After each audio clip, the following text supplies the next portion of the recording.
Folks, hello and welcome to Talking Crit, where we pile up the guests like cordwood. Seriously. Uh, we're, we have three very special guests tonight, but far right, my whatever, left, um, is none other than Bad Mike, my once a week work spouse, squeezed between us like he's somebody at Gary Con sharing a bedroom with I won't say who, is none other than Tom Knauss. And Tom, I think, knows the story, so we won't repeat it. Uh, Beneath me is both Ian and Rocky from Silver Bulette. And We're taking the floor seats in this hotel room, I guess. Yeah, I don't know that I'm beneath you. I might be under you on. All the right, screen, but- it's just a technicality, and And by the way, I had to actually, I could not spell Bulette today at all. I kept on trying to spell it, and going, it doesn't look right. It doesn't look right. It doesn't. So I had to go to drive-through, and then I was like, oh well, there. It's two L's. It's like, is it two L's, one E, two T's, two E's? No, that's too long. But you got it right. So, this is today's quorum. This is today's panel. And we'll be talking not just ongoing projects and forthcoming projects, but other events in gaming and probably the OSR. We had another this week in TSR. Sorry, Wizards of the Coast, but I'm doing a flashback. I don't know if you all heard that Wizards of the Coast now is inviting social media influencers to their headquarters next month. I didn't hear about this one. I didn't hear about that either. Are you going to go? You need to go. Were you invited? I was not invited. I am very upset. Bob Worldbuilder was. Professor Dungeon Master was not. But apparently it's an all expense paid trip to Just remember, if you're pimping yourself, you're worth it. Juice that orange for as much as you can get. Yes, sir. I don't pimp myself very much. I'm so sorry. Sorry, if Rage pimps you. Listen, you heard the story of the first North Texas that we went to. I say that story for once a year. I think I've already told it in the last half of 2022. Yeah, I can tell it now by heart. Yeah, so we're not going to add that one in just yet. But yes, Rach will do her pimping of me. You need a woman behind you is pretty much all you need. So, Bob G, welcome, Cat. Winter came back for us, man. It got cold again. Winter. But you're in Texas. I thought you heard my cat's name Winter, and she ran by. I thought you somehow knew my cat's name. I was like, that's pretty cool. Let's see if she's trying to stay on my arm. Oh, she's trying to stay away from me today. She won't let me grab her. Hey, what are you doing to that cat? What do you think? Hunger. I'm not. When I get a pussy cat in my hands, If you start seeing rap, I will have to cut you from the stream. Pussycat, come on! I don't know what you're talking about. Where's your mind going, freak? Come on, God! When I heard my niece start saying "wap," I was like, "You have any idea what those words mean that are coming out of your mouth?" Yeah, whap. Like when you whap something. I was like, "Yeah." I was like, "Oh my God!" So, in any case, you folks can already tell we're going off the rails. We haven't even started, so I guess we will. Start. Well, let's start. Yeah. Well, okay. I saw Ian and Rocky at TotalCon. Was it a week and a half ago now? I'm sorry. You're apologizing that you saw them. I mean, I guess you had to, though, right? Yeah, no, couldn't miss them. And he's just jealous too. I am. I'm kind of jealous. He'll see us in June. I know, but I'm just jealous that I've never got to go to TotalCon. Well, that's on you, man. Get on the plane and fly to Massachusetts. I heard too many Tom Knauss stories about flying in weather in February. Get in the Toyota Tundra and drive. Whatever. Okay, well, there you go. All right. Knauss is coming out of like the the worst airports in the world to come there. Like, you're just one straight shot right into Logan. Come into Manchester if you want. I'll pick you up. Can I come into like North Carolina? Will you pick me up there? Fly into Newark. I'll pick you up in Detroit, but then I'm going to get on a plane. Just so you can fly together. Meet me in Detroit, and we'll take the Yeah, right. I don't fly. Rocky will hold your hand if it gets turbulent. I'm sorry. We just derailed your story. So you were go back to you were at no. This is exactly how TotalCon went, man. Okay. It was. It was fun, a lot of socializing. The wives all got together. That was great. Kinky. It was all right. It was a good time. The games were awesome too. Like, yeah, we had some really great games at TotalCon. So yeah, no, I got a good chance to game and drink. I think those were my two main activities. There might have been sleeping and eating involved beyond that, but I'm not 100% sure. So now, actually, I might actually have something. Did you try that Indian place? That place was A1. No, I did not. Rich told me. Merchy Nation. So now, Is that the one in the strip mall, like that's near the Yeah. hotel? That was pretty good when I went last time. all right, so I'm gonna probably have to turn. I'm gonna have to Press turn it up. Hold it up against your chest, and you can see it. Nah, I I'm gonna have to. You're gonna have to see my watch. living I'll show you room. this. You're Nothing. gonna have to see my living room, folks. See, green screen. Hold it to your chest. Okay. There's a big light bulb. There's a big light in the middle. I killed the light bulb. All right. Kill the light bulb. This is. And now we can see the reflection of the porn he's watching. Midget porn. Whoa, hey, come on, dude. So, I got this from Chet at his. Actually, if I was smart, I would have said, "Chet, can you sign it?" But I wasn't that smart. Yeah, I wasn't that smart either. I should have done that.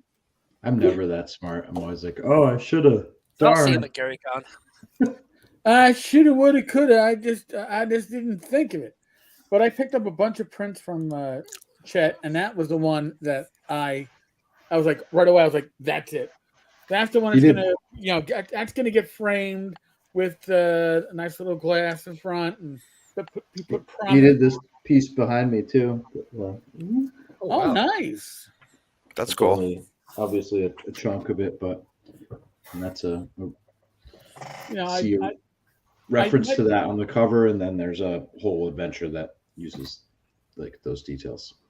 So I met Chet briefly at ShireCon last fall, and never really had a chance to talk to him until this con at TotalCon, and didn't really get a chance to appreciate his artwork and really look at his stuff that he did until this con. He had a rat running a guinea pig to war, and I had to get that for my niece because she loves her guinea pigs. And I came back and gave that 12-year-old. She ripped it open right away. Wasn't staying in the plastic. Right away, over her desk, and she was happy as a guinea pig and shit. I mean, really, it was. So you guys grabbed a great artist in Chet. Now I'm going to ask a silly question, but how did you guys get to know Chet? Meet him?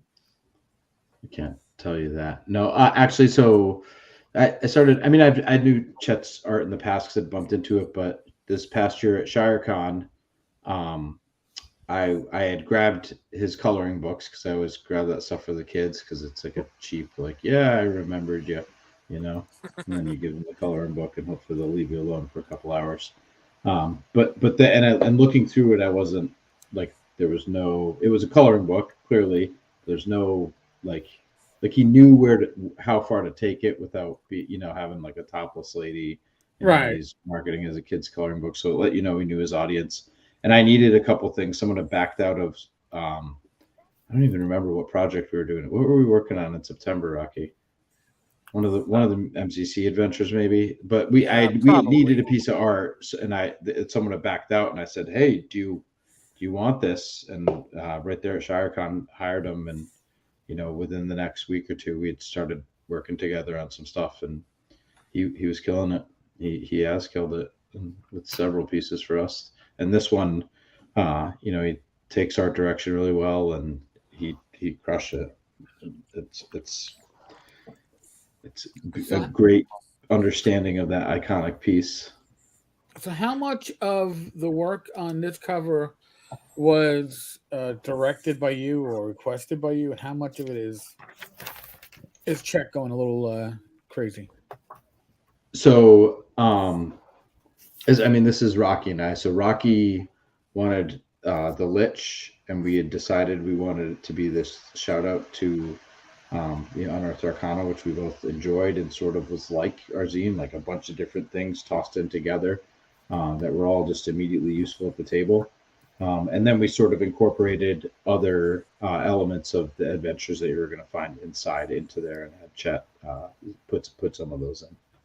So there's like Easter eggs once you play, and I can share the full image with you. I can't believe I didn't. Hold on.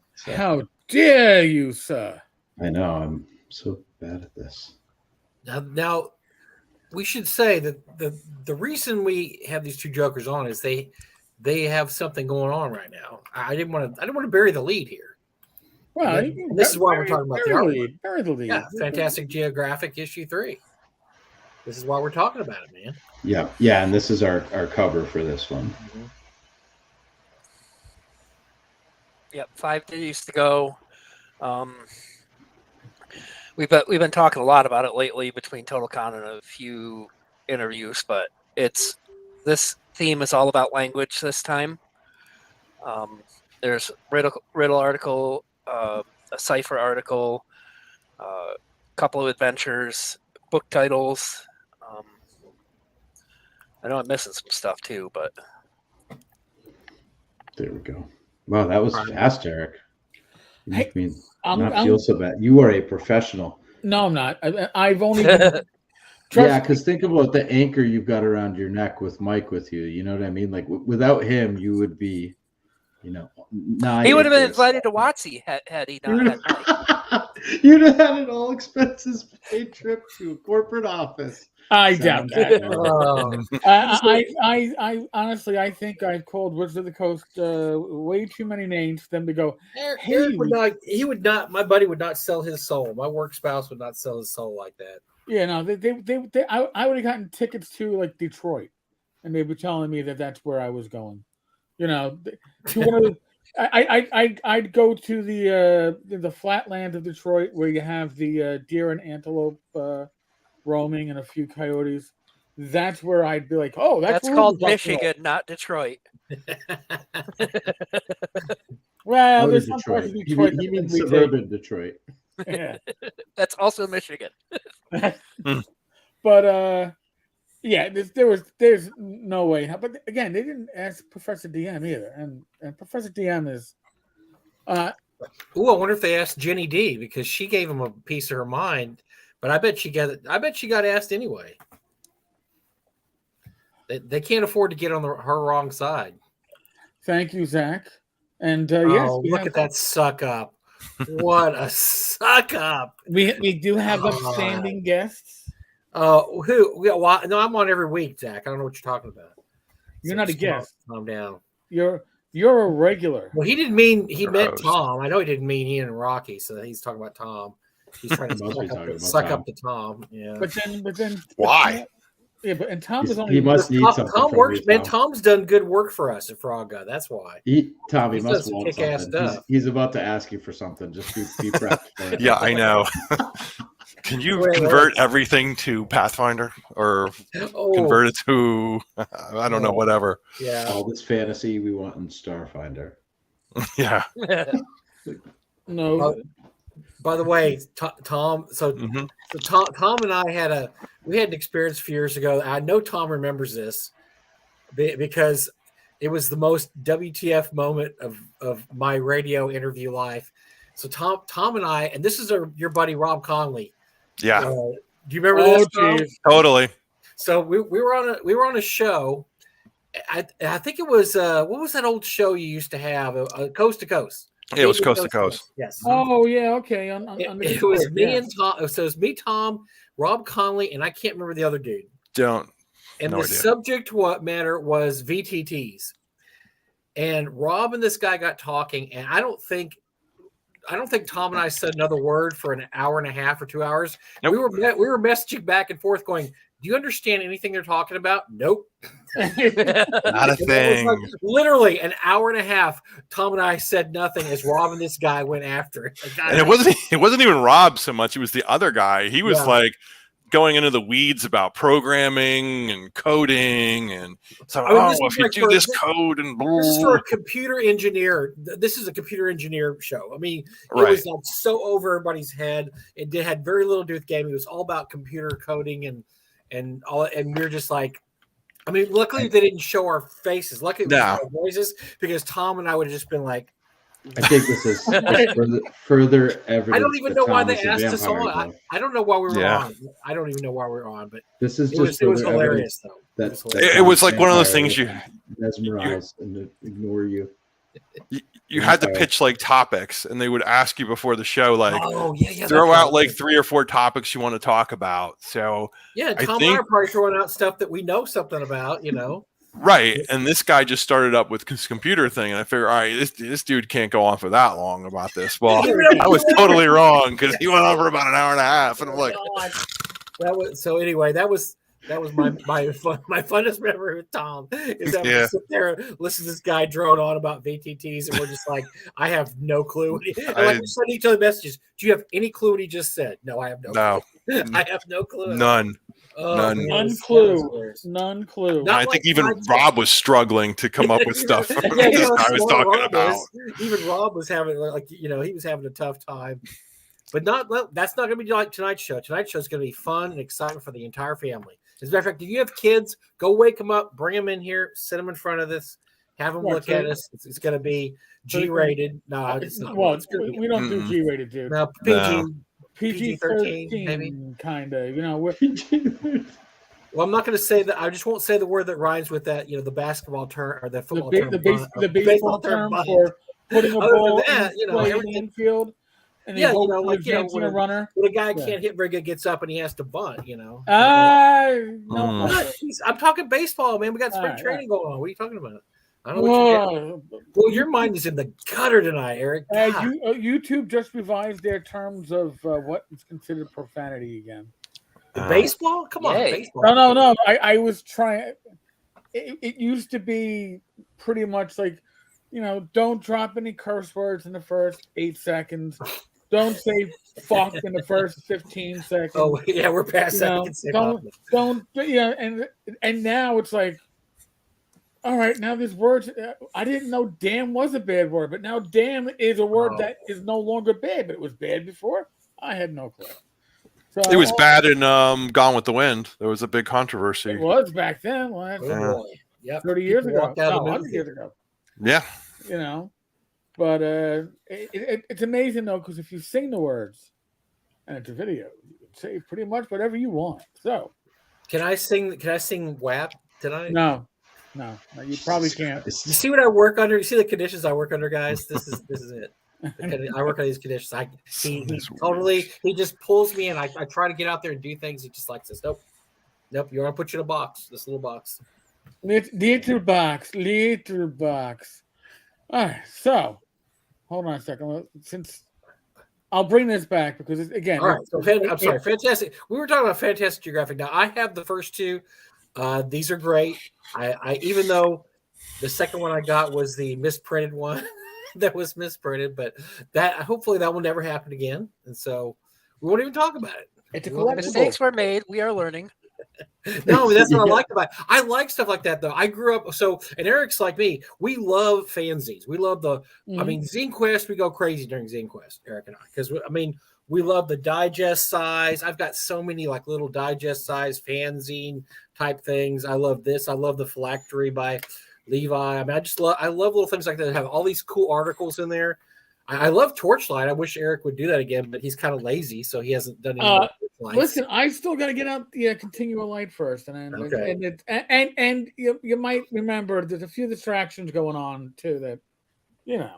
But this is it's great. It's got all kinds of just really cool stuff. And last night, so I'm listening to the show last night because I like to do research on the guys we have on the show. And you said this one's about language. It's got all kinds of different things about different different kinds of language and writing. So why don't you talk about that a little bit? You just did it. That was great. No, Yeah, thanks. I'll just direct you to Ryan Howard's show. You don't have to watch the show. No, so we have like a bunch of articles on.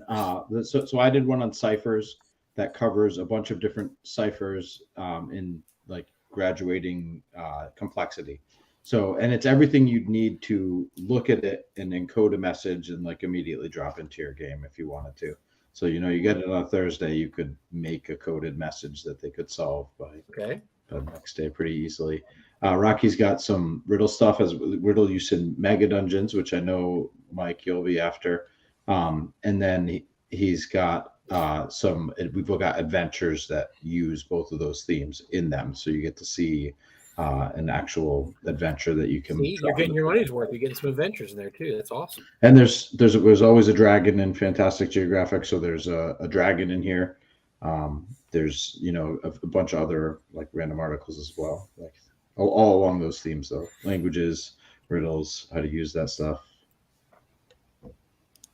Let me see if I can pull something up here. Not always easy being me. You had a worthy assistant. Yeah, so this one's a piece of the cipher. He doesn't understand computer stuff. Apparently, this thing has slides, but it doesn't take PNGs and it slides. So I got to pull up the individual pieces. StreamYard, I like you, but sometimes I hate you. So, in any case. So there's use of a cipher. Yeah, Bob, we talk about how players don't like puzzles and riddles and how to use them effectively without pissing off your players in the magazine. All right, that's good. Like I see your comment there.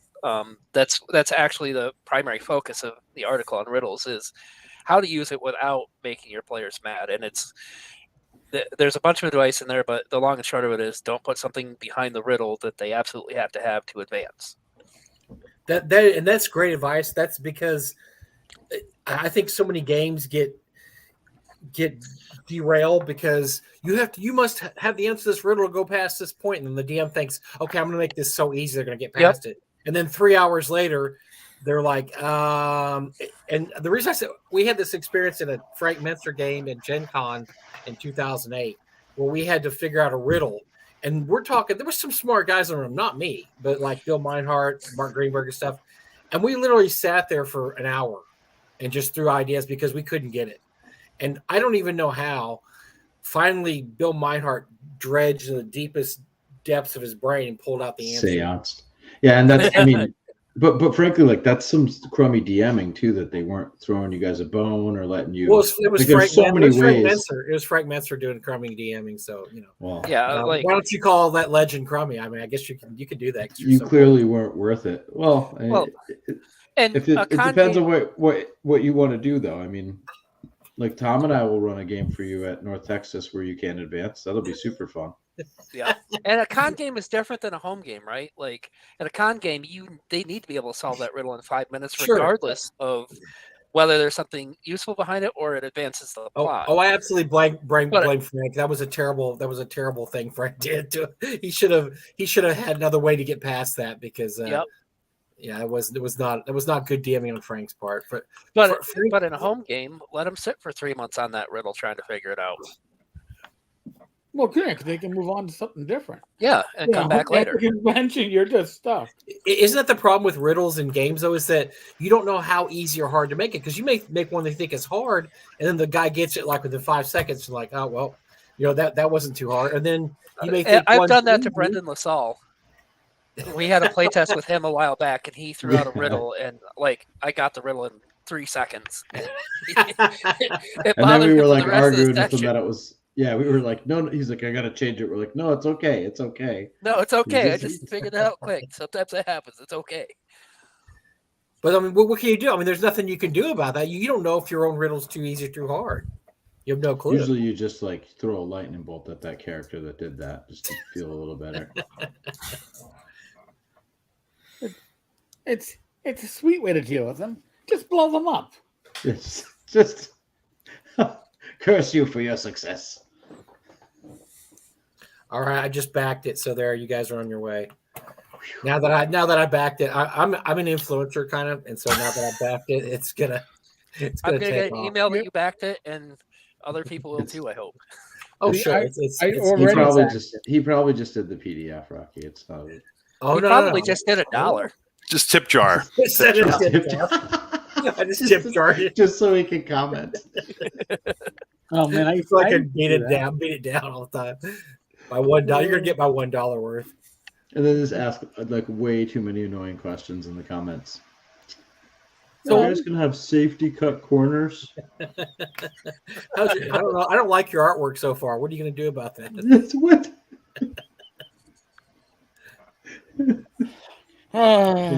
Your artwork sucks. Who are these guys? No Google at the table, man. No Google at the table. There really aren't that many great riddles in the world. Most are easily solved with Google.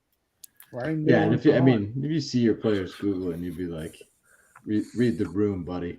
Yeah. One of the best ones we did. We played a game with Ty and his daughters, Zach and I. Bill Webb was doing the DMing honors, and he gave us a riddle that was we've sussed it out. It was actually really cool. We had to sit there and we all brainstormed and just started throwing ideas against the wall. It was about 20 minutes. So I mean, I think that's about right. We even did. Oh, Pex was there too. I don't think Pex helped us though. Oh. But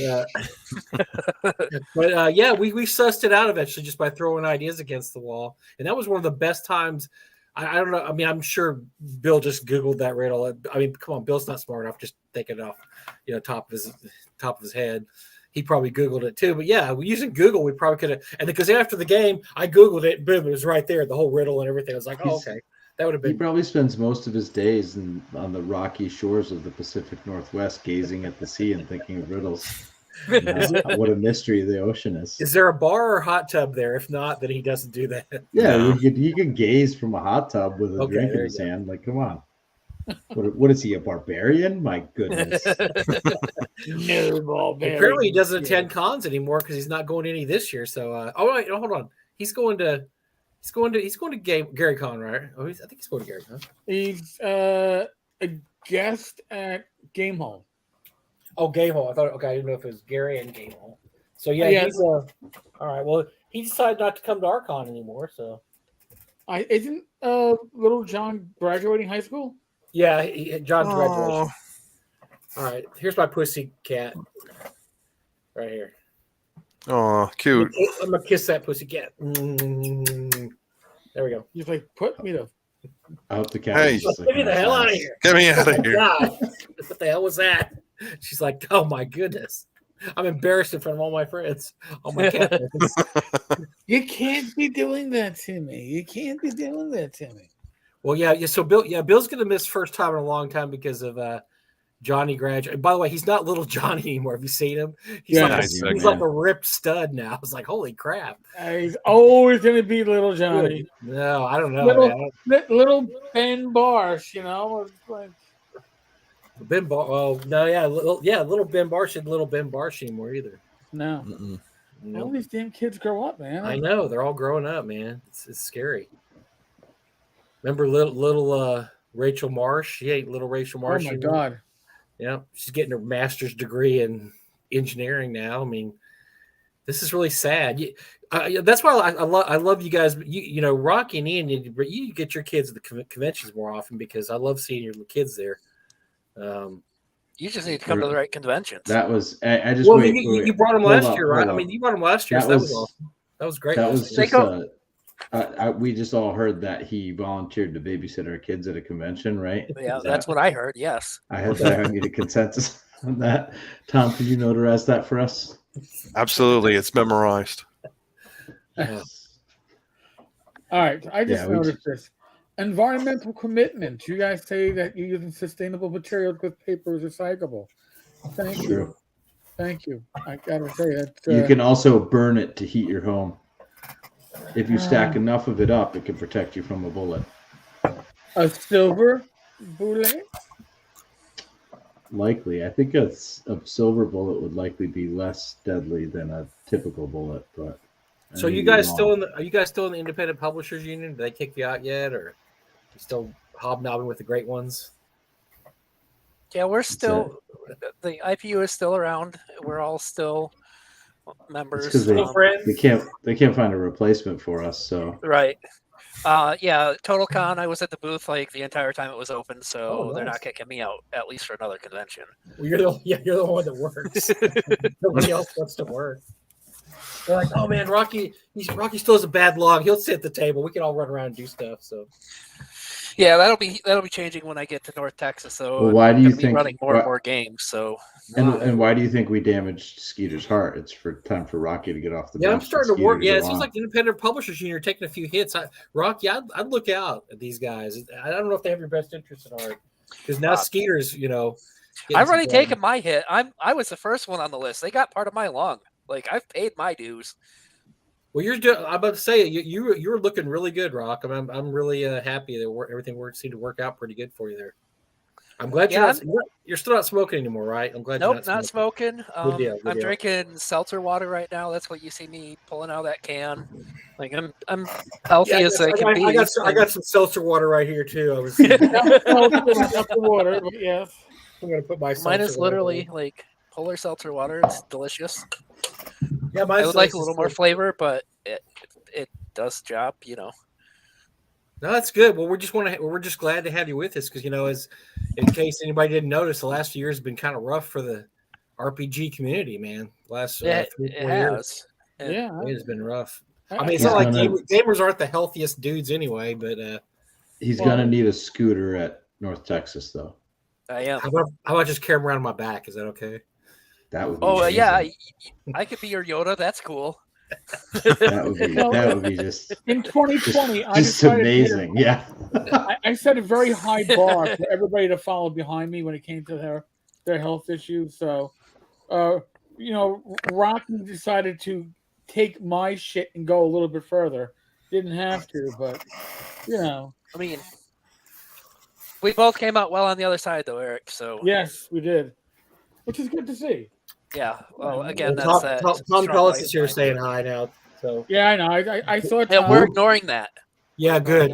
Good job. Wait, who did you say? Who? As Alyssa Fadden says, who? Who? Sorry, man. I think I'm gonna have to start siding with Alyssa in these fights because Alyssa's coming to North Texas here and Tom isn't. So I don't know. I think I might not be on Tom's side anymore in these online. Tom's fights. afraid of snakes, so he doesn't go to the desert. Well, Texas isn't the desert. I mean, but Texas is the not desert. Arizona. Dallas isn't. It's we know you're deep among the chaparral and rattlesnakes down there. No, it's fine. It's fine. He just doesn't want to do it. He's embarrassed. You're scoring big guests all the time now that Gary's on that, huh? He retired. Yeah, but say Jerry's scoring big guests all the time. I'm just getting the same yahoos like you and Rocky. I don't got anything. I got nothing left in the tank. He's got the Joe. For those who don't know, we announced Joe Manganiello as a guest this year. Saw that. Yeah, pretty cool.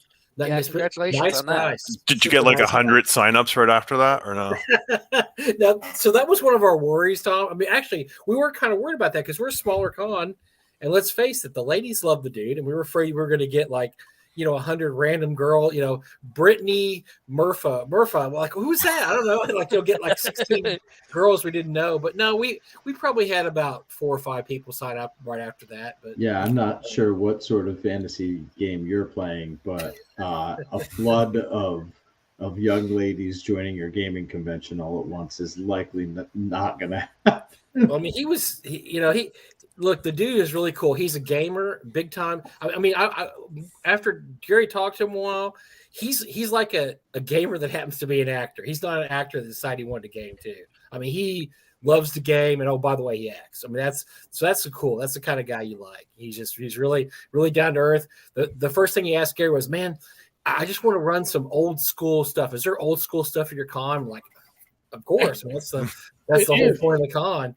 And then he said, and then Gary was telling me, he goes, "You need to run your B1 game. You haven't run it in a few years." Because Joe specifically asked for an old school D&D module. Somebody that's a good DM and runs an old school D&D module. And he goes, "You would have Gary asked you to do that?" Like, okay, well, good DM. First of all, there's an issue there. But Yeah, I'm too busy to run a game the last few years. It's been way And you'd too have to finally read that module too. So. B1 in search of the unknown. I've heard this is good. I've read it 100 times, but I've looked at the map so many times. I don't know what's in it. I just run whatever I think. No, but he's a cool dude. We're excited to have him, and we have to thank Jim Kitchen and Bill Meinhardt. They're really the guys that, he called them up after he heard about us and said, "Is this a good con?" They're like, "Oh yeah, it's a great con. You'll love this con." And so, it's great. It's great. Going to be great to have him. And I guess this is the beginning for all the D&D Hollywood types to start hitting our con. So we'll probably have Vin Diesel and Deborah Wall and a few other Will Wheaton next year. Oh yeah, they'll be guests on the show. Come on, yeah. We know that. Come on, they'll be knocking down the doors to be on Talking Crit. Bob G says Joe is probably telling no one he is going. He just shows up in disguise. We gave the choice. We said, "Do you want us? We will not. We'll put a fake name there. You can be under a fake name because we don't want you to be swarmed by paparazzi." He's like, "No problem. Just let me, And he's going to be at Gary Con too. I mean, Gary Con, he announces he's there and everything. But Gary Con has kind of a different tier. Like the stars. He always tries to hawk some shirts or something at Gary Con though. Yeah, he's going to probably be pushing his documentary. Which is he's working on a documentary of D&D, and apparently he's going to Bill Meinhardt's house to film some stuff there, which I'm sure Bill's just sucking up. He loves that. Yeah. So, I mean, if you're gonna go, if you want a one-stop shop to film D&D stuff, that's not a bad choice. And I think Steve Winter's running the game. He's going to be showing on his documentary, so they're all in cahoots. All those guys, they're all sucking up to Joe. So Zach says, "I tell no one I am going." I didn't even know Zach was going this year. Was he? Did anybody else know this? Isn't that announcing he's going right there? Yeah. I know Jen was going because she's a Devilette. I'm really not sure why Zach even had to say that. I don't really know much about Zach. No, not at all. Not at all. Who? Yeah, exactly. Who? Who? Isn't he a foodie? Isn't he a food guy? Oh, he's one of those guys who takes pictures of his hamburger. Yeah. He's the fancy guy in the powdered wig with the fancy coat. You guys have been eating with him, right? When he pulls his camera out and goes,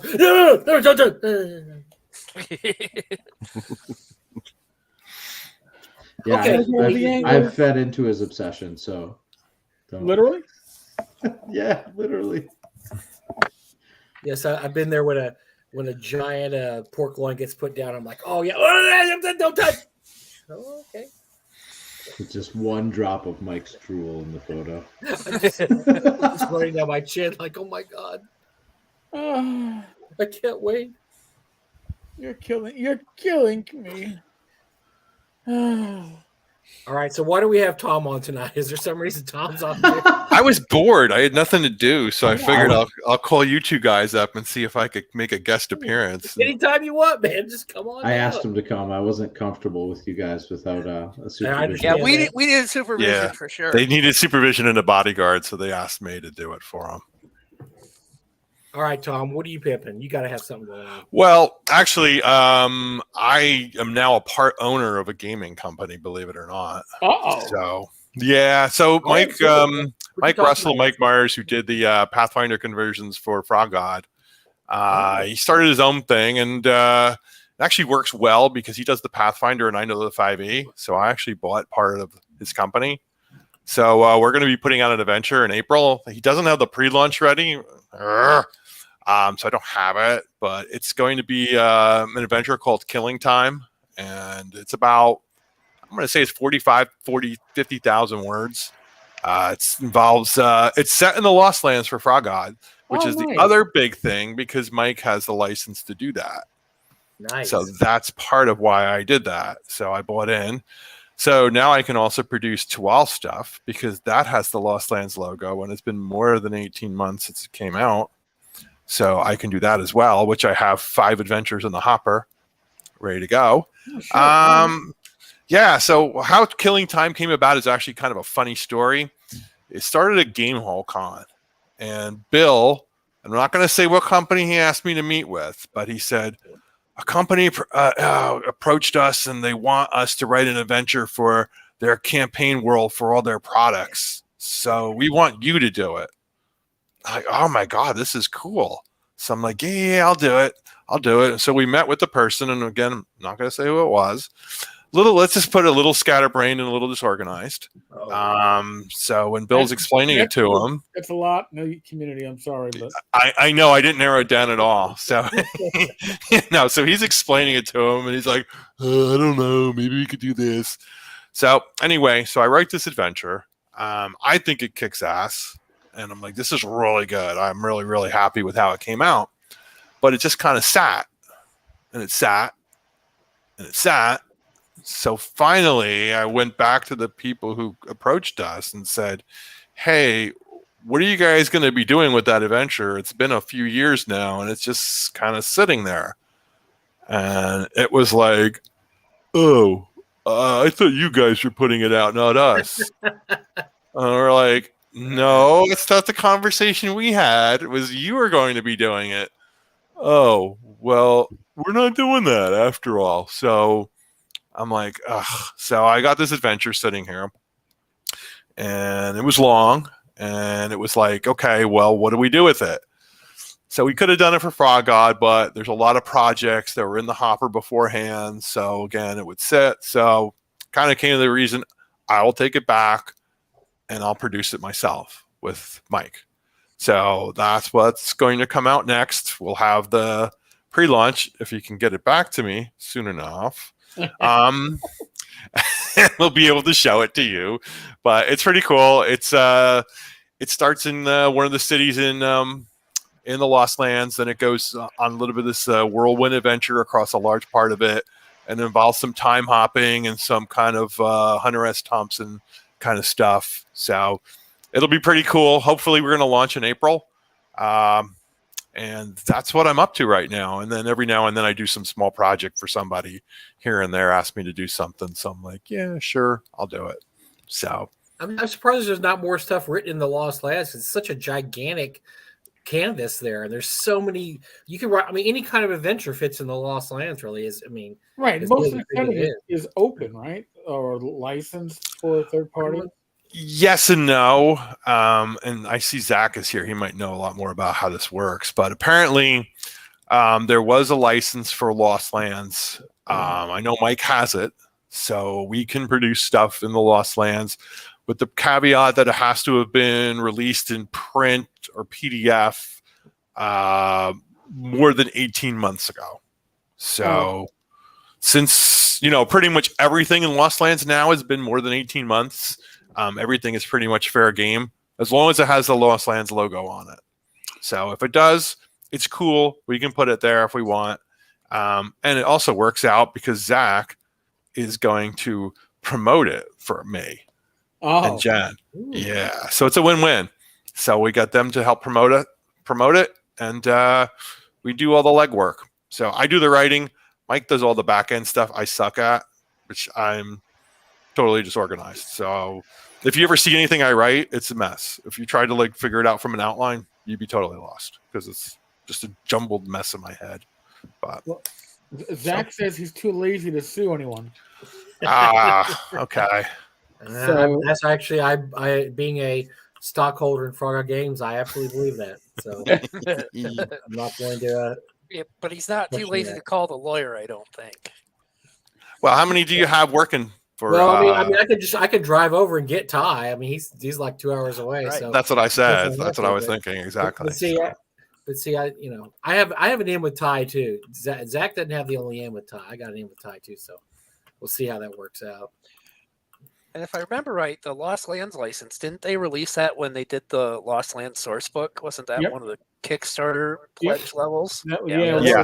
A stretch level. Mm-hmm. Which is, like I said, I'm surprised more people aren't writing for the Lost Lands because it's such an incredible I mean, any kind of adventure you want to put in there, desert, seaside adventure, ship adventure, mountain adventure. I mean, everything's there. Yeah, it's so gigantic. I mean, it's like, when we talk about the scale of it, when I go in the Discord channel, people talk about how big is a hex in the Lost Lands, and it's like, it's like 50 by 50 miles. It's like, what? We figured it out once. It's bigger than Earth. It's easily bigger than Earth. I was going to say it's probably bigger than Jupiter. It's so big. In size. It's not Earth size at all. It's much bigger than Earth. So but it's got so much diverse. It's got so much like different things you can do with it. There's not like, the one thing I hated about some of the campaign things, I'm not going to name them, Glorian, was it felt like everything was just like cookie cuttered, and it's like, okay, we need this world here, and we need a Ravenloft kind of world here, and then we need to put like this technologically advanced place here, and none of them make sense or mesh together. It's just like kind of like we got to put it there. And Lost Lands really doesn't feel that way, which is the really cool thing. Yeah, it's big enough where like you can have different technology levels on the planet too if they're far enough apart, right?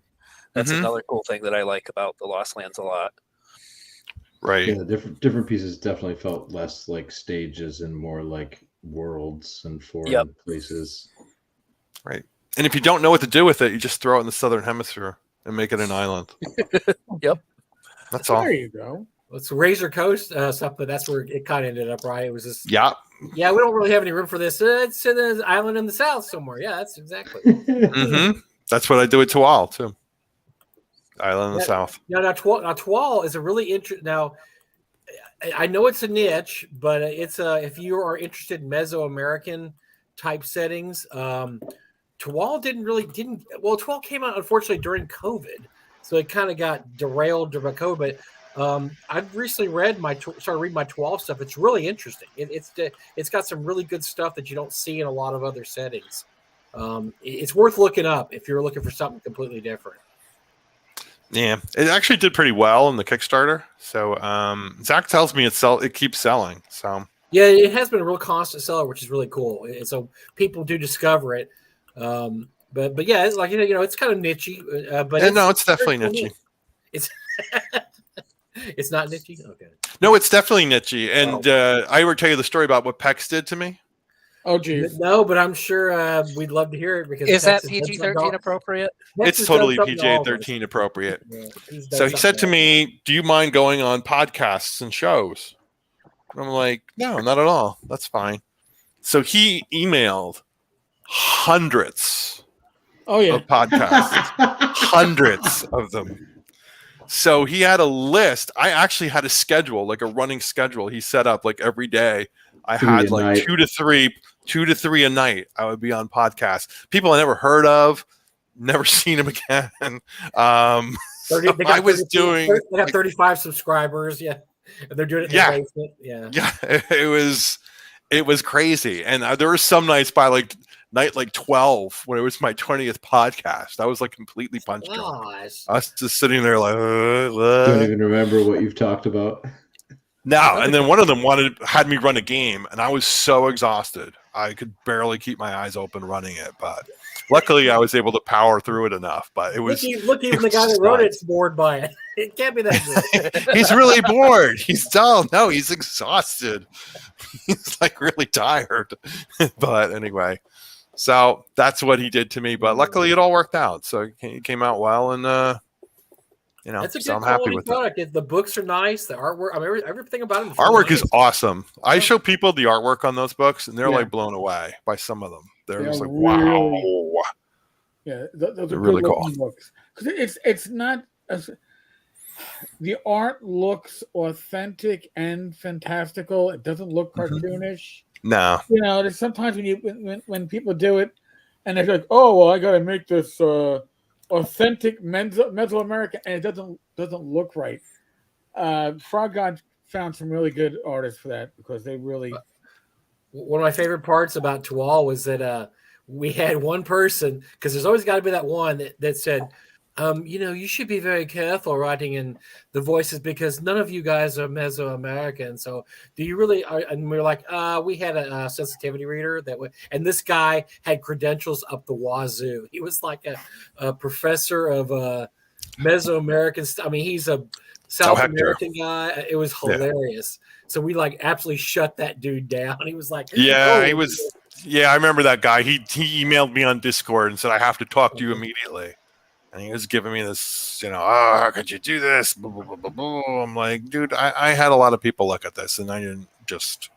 Yeah, and that guy, I said, our sensitivity reader was I mean, he was more qualified than you could even imagine. Like he was a college professor in Mesoamerican studies in South America, and he was actually South American. So we're like, yeah, just buzz off. Well, it's a difference when you're like writing it to celebrate it over like mock or you know, like there's a real difference when you like the source material and you're into it and like it gives it. You have to be very. Well, I mean, everything's so different in terms of I mean, it's not worse. It's just different. You got to be sensitive to stuff like that because I did a lot of reading in the 80s and 90s on African society. I mean, tons of books. I would go to the library and get out books that had been checked out since like 1968 and stuff. And I was doing all this research, but I would never publish an African D&D supplement without having many eyes on it. I would never think, oh well, I've done this research on it. I know what I'm talking about.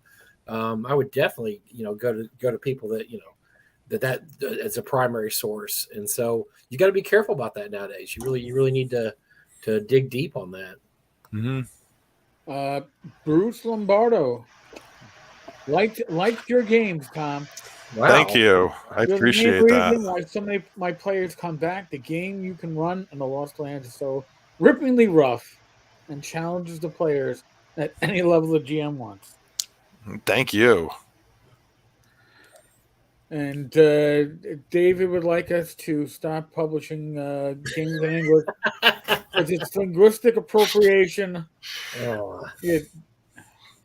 A wise guy for every show. Yes. Didn't we win that in the Revolutionary War? I know, we took that from the Revolutionary. Why don't you go return your museum items that you conquered from everywhere before you start chatting to us about that? Oh. Wow. Mm. That's a hit against the UK right there. Boom. Boom. Shots fired. It's kind of like when we shot those shots that were fired on Bunker Hill. Boom, baby. Watch out, Dave's an old Games Workshop employee. They sued before TSR did. Let's see. Catching it. Yes, Greg. Sensitivity readers bore many people. Well, the problem is because Greg can't find a sensitivity reader that knows Dwarven society. It's for Dwarven. He got stumped. He's just asking every short person he knows. Hey, he was looking for an authentic Moria, a dwarf from Moria. Of course, there's none left, so he couldn't find any, and they couldn't help him out. God help us. By the way, I'm doing a deep dive into Dwarven Deep right now. It's right here. Oh, here it is, right here. That's my next campaign. So I've actually been in contact with Greg this week. So yeah, he's great book. It's a really, really good book.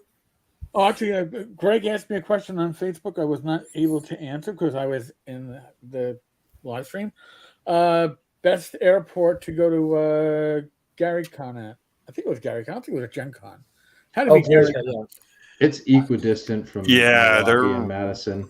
It's whatever's cheapest. And honestly, Madison's expensive. My wife flew in last year to Game Hole. I didn't know that Greg was looking. Oh, that's right. Greg's thinking about going to Gary Con. I would go into Milwaukee because my wife saved a lot of money flying into Milwaukee versus Madison. Yeah, Madison's closer, but it's just a lot more expensive. A lot of people do O'Hare too. I've done O'Hare. Yeah, and honestly, I don't know if you're that much closer to Lake Geneva, right? Madison or Milwaukee. Yeah, they're about the same. Like I did O'Hare once. Places. Yeah, I did O'Hare once. Pick you up in both places. Don't do O'Hare anymore. Oh, O'Hare's Chicago. Oh, you have to drive from Chicago. What's wrong? What's the big deal about that? It was getting into the airport that was such a hard time for me when I was picking up Ian. Like I was stuck in traffic for almost an hour trying to get to the airport to pick him up. So I don't remember getting from the airport to Gary Con to be that hard. It was a pretty straight shoot. They're both. It was long though. It was 100 miles, I think. Yeah, hour and a half, something like that. Yeah. So are you guys? So is everybody here? Oh well, Eric's not going to Gary Con. No. Is anybody going to Gary Con here? I'm sneaking in for a 1 day or 2 days and 1 night. I'm just gonna go Friday night, Friday afternoon, spend the night, catch up with some friends, and come home Saturday night. Well, you're close enough you can drive, right? Yeah. It's a 3.5 hour drive, 3 hour drive. Okay. And Tom, Eric, and I are boycotting because the event times weren't listed in Eastern Standard Time, and we found that to be disruptive, and we didn't like it. I'm holding my protest, even though I don't work a vendor table anymore.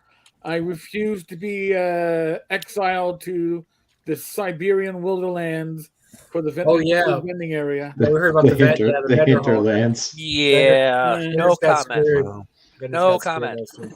Oh, Next Where, question. where Oh, RPG ouch. vendors go to die. Yeah. I mean, well, they'll see if it works out. If vendors start, I mean, I know that Pace Center's not going to be this year. If vendors start Yeah, canceling, IPO's not going to be there this year either. well, I mean, there is something to be said about about your sales. I mean, if sales aren't good enough to justify going there, what are you going to do? I mean, that's the whole point. well, I know a lot of people in the industry on our level, and I know a lot of people that we've already mentioned. Pace setters is not going to be going. IPO is not going to be going as vendors, and then I know people who never vended there before that are like, I got a table at GaryCon. I thought you couldn't get a table at GaryCon. And it's like, yeah, it's because so many other people are not renewing their tables at GaryCon. Yeah. There's blood in the water. You weren't taking the right. There used to be a long, there used to be a long line, but yeah, it's. I think they'll figure it out eventually. I have a feeling they'll figure it out, but I don't know. They're just in such a catch-22 right now. They've outgrown the town that they're in, and that's the town where Gary lived. So yeah, what do you do? Right? Yeah. And I feel for Luke and company because I love going to GaryCon. I love that small town and being able to see the history of Dungeons and Dragons like in front of my fingertips. I've played in the house that Gary invented the game in because I went to GaryCon.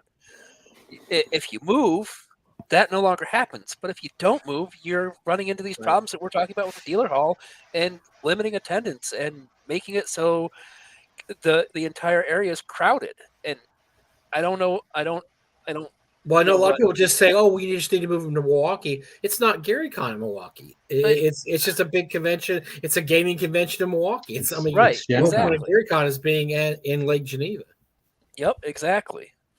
So it's easy to say that, and you could accommodate a few thousand more people, and probably make it to a nice, gigantic convention. But then it's not GaryCon at all. It's lost the feel of GaryCon. It's just then it's my first Gen Con. That's my first Gen Con was in '92 at the Ice Arena in Milwaukee, right? And that place is definitely big enough, but it's not what GaryCon currently is. Yeah. And I don't know what Luke does. Good luck, buddy, because I love your con and I want you to find a way to make it work the best, but it's not there yet. That's the thing, like Gamehole Con, they're lucky they have it in a convention center. They can get as big as they want. I mean, as big as they want to get, they can get. And then Gary and I mean, if we wanted to get bigger, we have quite a few hotels to choose from. Yeah, Dallas is a huge city that you can do that in, right? But GaryCon's just kind of stuck. I mean, they want to be. I know they want to be there, but they're in the largest venue they can possibly be in right now. I mean, that's the largest place they can be in. Right. And that's the last time Eric and I went. It was packed. It was packed. It was 3,000 people. It had outgrown. Yeah, 2019 it was packed, right? And then, 2020 and 2021 it was down low, and then last year it was so packed I couldn't move in the bars. Mm-hmm. But the dealer hall was empty. In the bar too, or something like that. You got to go to Satine's wedding though, so I mean that was cool. Yeah, I mean, I walked by Satine's wedding. That was not really. He was an invited guest. He had an invitation. I'm when I go to GaryCon, I'm there all about the history of D&D, and that was distracting from it for me.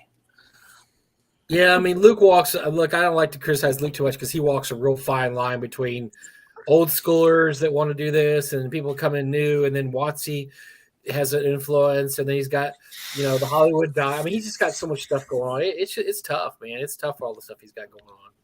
It is. I mean, he's balancing so many things: the old school, the new school, the size, the location, and he does a good job with it all. But there's only so much you can do as one group in that location. But when it comes to a convention, what's more important? Is it the people or the venue? I mean, if TotalCon or North Texas or somewhere else, it would still be North Texas or TotalCon. We're associating Lake Geneva because of Gary, but You know, we could also say, well, how much time did he spend out in the West Coast hitting bars and partying big with convention in Gary's old mansion in on the West Coast. I mean, honestly, for me, going to Lake Geneva was like a pilgrimage, but I can go to Mecca once and I'm happy. I've done it more than once. If they moved it to Milwaukee, I'd be more likely to go back, because even though I'm a New Yorker and even though I have taken New York City subway systems during the worst of the rush hour, I don't like that claustrophobia of GaryCon. 2019 was just bad. It was a mess. And I remember talking to Luke that year, and you couldn't even get games either. It was difficult to find stuff to play, which is what are you there for? And you don't like to limit people. I mean, Gary and I, we specifically limit people because that's all we can handle, really, without saying, okay, we have to fire people to help us run the convention, which we don't want to do. But we could get bigger if we wanted to. We just don't. Right. It's just not something we're looking at. GaryCon, they could get as big as they want. The problem is they don't have enough room to get any bigger than they are now. I mean, they could shoot. They could get huge. They could get significantly bigger because we've already discussed it. They have the Hollywood connections. They have the connections with Wizards of the Coast and other major publishers. Which here I'm gonna, since we went to the second hour, we're gonna vend you off a little bit into the weeds. But like I mentioned at the beginning of the show, Wizards of the Coast apparently is reaching out to some influencers, including Bob the Builder. He was although he sat on this for a week, so I'm wondering how many others were actually invited too. But apparently, Wizards of the Coast is realizing that they don't do conventions. Although if you look at the Game Hole special guests, I was surprised at how many Wizards of the Coast employees are going to Game Hole. And I'm wondering if that is a direct result of the fallout of the OGL fiasco, where they're realizing they've lost touch with the gaming community and they're trying to get back into it. They've avoided conventions. Well, considering how many employees they have, 10 years. That's probably all their employees going to Game Hall, considering it's like how few people actually. Well, there are names that I'm looking at, and I'm like, oh, this guy's on the design team. Never heard of them or anything that they worked on prior. Sharko Monteroy, Wizards design team.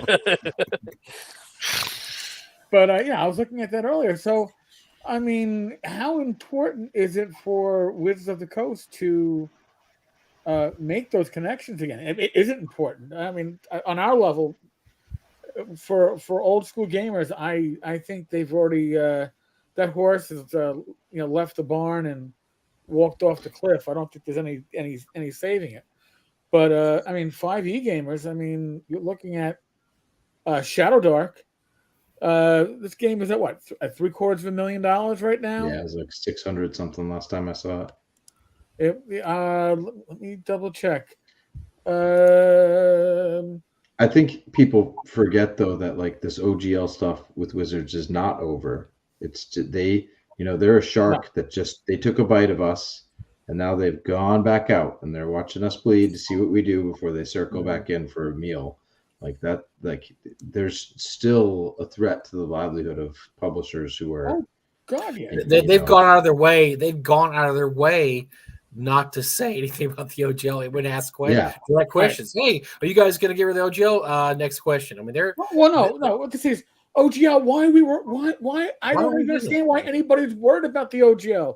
We've put the 5.1 under Creative Commons. Well, we're leaving the OGL there because some people still aren't comfortable yet with the Creative Commons. But I mean, really, we put it under Creative Commons. Isn't that what you wanted? I still want to see 3.1, but D20 modern and future, maybe some other stuff. But I wish they had picked someone for 5e to represent it that had a higher charisma rating and more points in either deception or fast talk or just something. Diplomacy. It was like, He's doing his job. That he was picked for that job. He knew it was going to be a shit show, and he, that's. I mean, they knew this was going to happen. He's. I don't feel sorry for the guy because that's his job. His job is to get on. Is to go on social media. And get beat up. So he generously compensated for what. Yeah, I mean, he's going to get beat up. That's what his job is, to get beat up right now. Yeah, and that's what is going to happen. And so take the sword, fall on it multiple times. Yeah, unless they're going to the game hall to run games or events. I mean, what exactly are the employees going to do? Just walk around and say hi. I'm Bob from WotC. Glad to meet you. All right, hi Bob. I'm not the one that fucked this up. Were they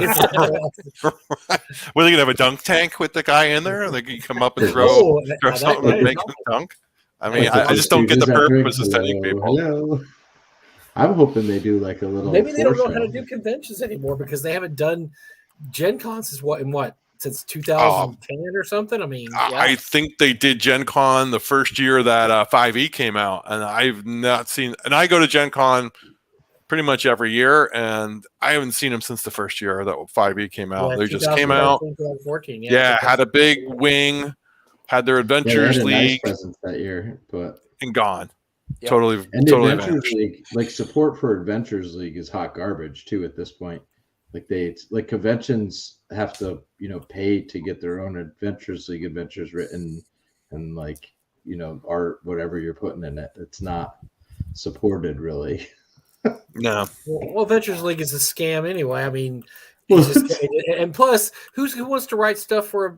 I mean, the same thing kind of happened when they switched from third, fourth, to fifth. That they had a whole year when they really didn't do anything because nobody wants to publish. I mean, right now, this is probably something Eric and I could talk about at length in a show later on. Is that 5e's getting all this really, really, I think, kind of unwarranted hate from people just because it's connected to WotC. But the truth is, they aren't really supporting 5e anymore at all. I mean, that's not where they're going to put their money in the future.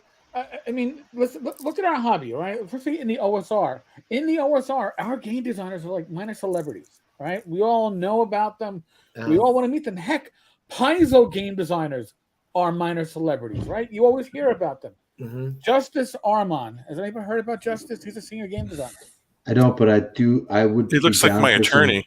He does look like your attorney. But I would be down for some delicious Iranian food. Well, there you go. Now let's see. Here, William Benham, associate producer for the D&D team. I've never. Why don't Rocky, you know these people? I hope you're taking notes here because I'd like to be an associate producer in one of our next products. There you go. You just tell me which one you want to be the associate producer on, and I will give you that title. Titles for my next. Who's that asshole? Who's that guy? Levi. Monty. I know these are people we know. Bruce Cordell. No, I know. Dan Dillon. I know Dan. All right. I know Dan too. Dan is one I recognize.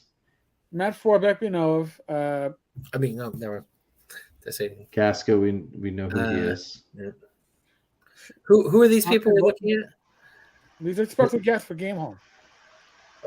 Oh, these are Game Hall special guests. Well, say we're gonna rip. I thought they were all WotC employees when you're going through them. I said, when did Levi start? Ed, never heard of this guy. No, Ed. Who? He's got whatever. Who's another senior designer? I mean, these. There you go. These should be. Amanda Hill. What has she done? Name something. Again, these are. Well, she worked at Paizo. She was at Paizo for a while. Yeah. Yeah, but it says she's senior designer Dungeons and Dragons at Wizards of the Coast. What is she doing on Dungeons and Dragons and Wizards of the Coast? I mean that's the whole. That's what we're talking about. They got all these people there. That what are they doing? I didn't even know we had another community manager, but Latia is our new community manager. I didn't know that I didn't know there was one. Yes. Is that Satine's old job? Didn't Satine do that for a while? Yeah. If you don't know who your community manager is, then they're not doing a great job. We should know, even if we're not wired into 5e.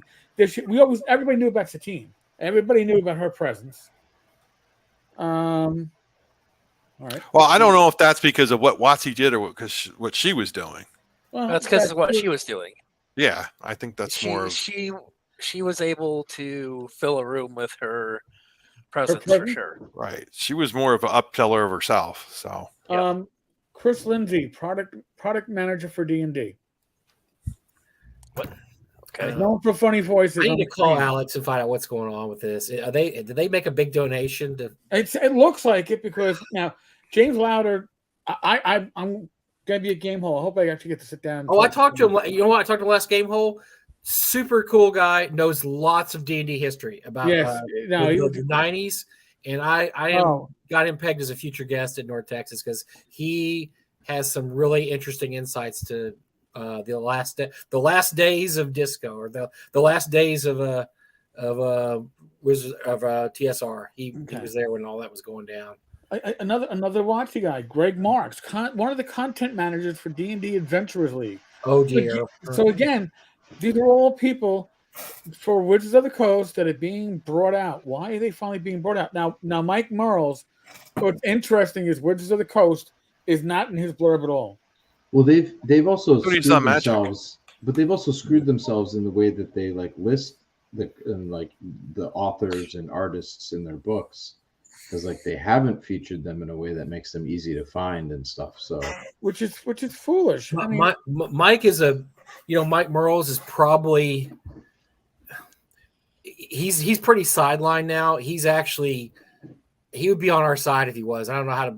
I'm trying not to say anything that you know what I'm talking about. Yep, I know exactly. He's actually he wouldn't let this shit be going on that's going on right now if he was in charge. He's not in charge anymore. So, Rick Mines, I'd love to meet him. Awesome dude. Yeah, great dude. Yeah, he's pretty great guy. Yeah.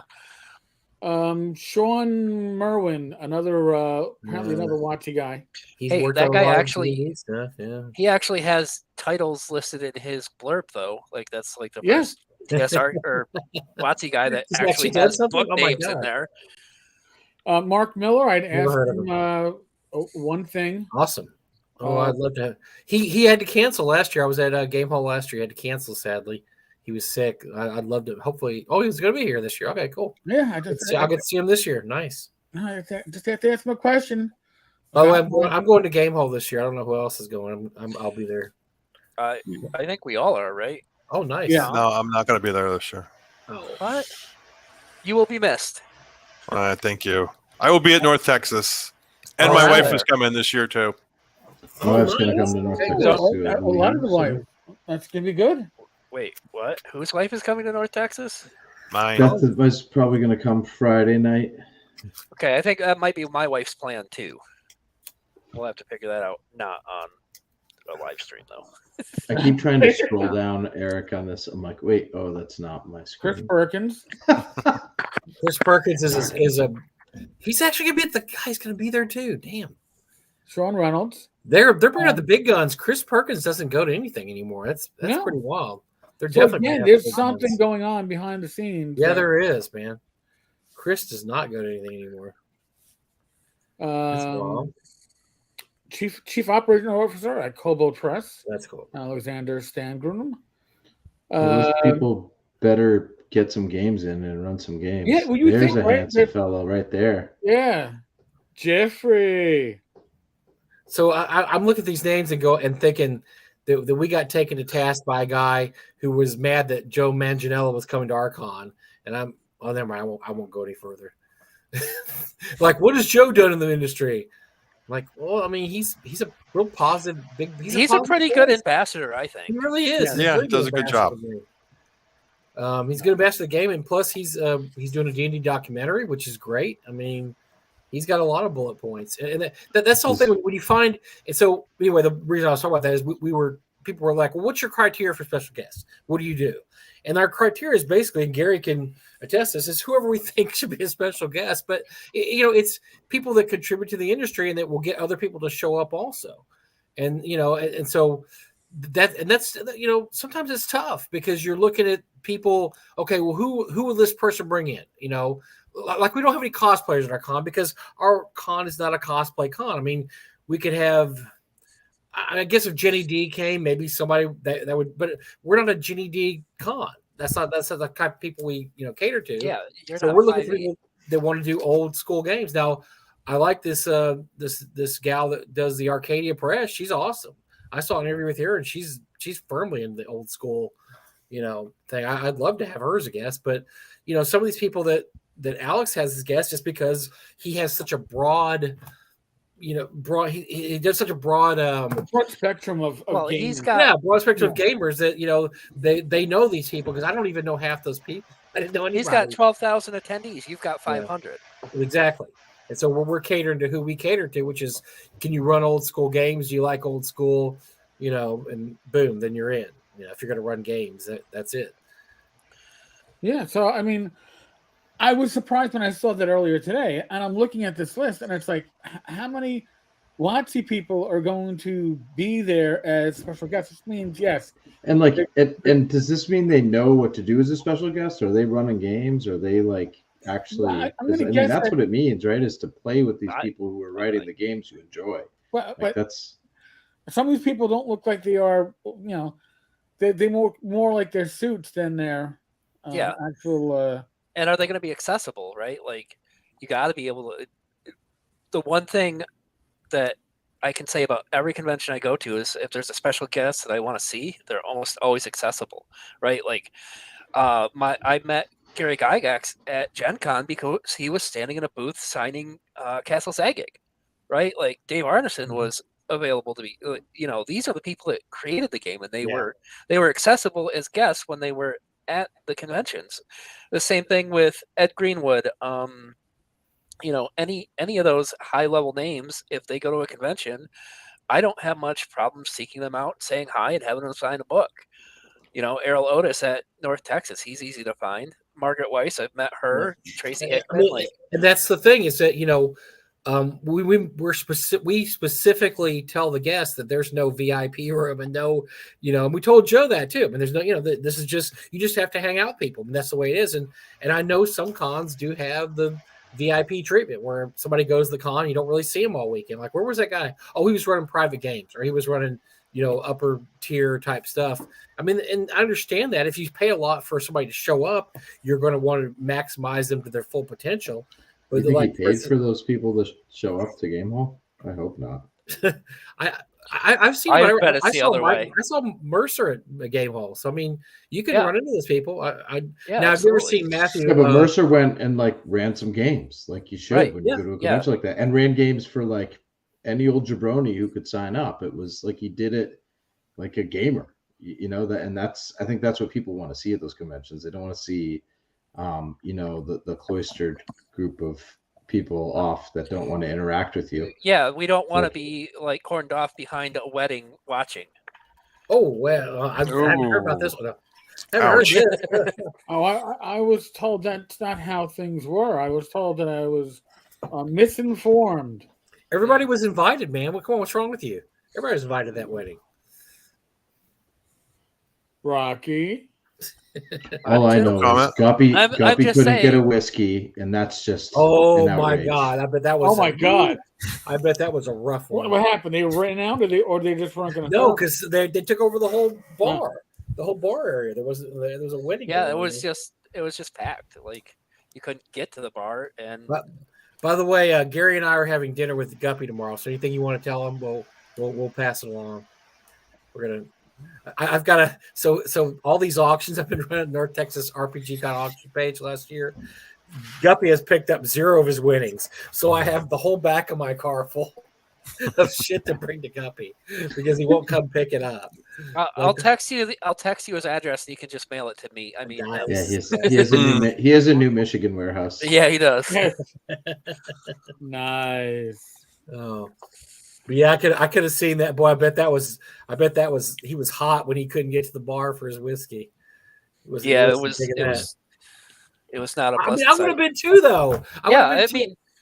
We're there to relax and enjoy ourselves. I love Luke, but that was a miscalculation of epic proportions there. That was, and I think he realizes that. I don't think that's going to happen again.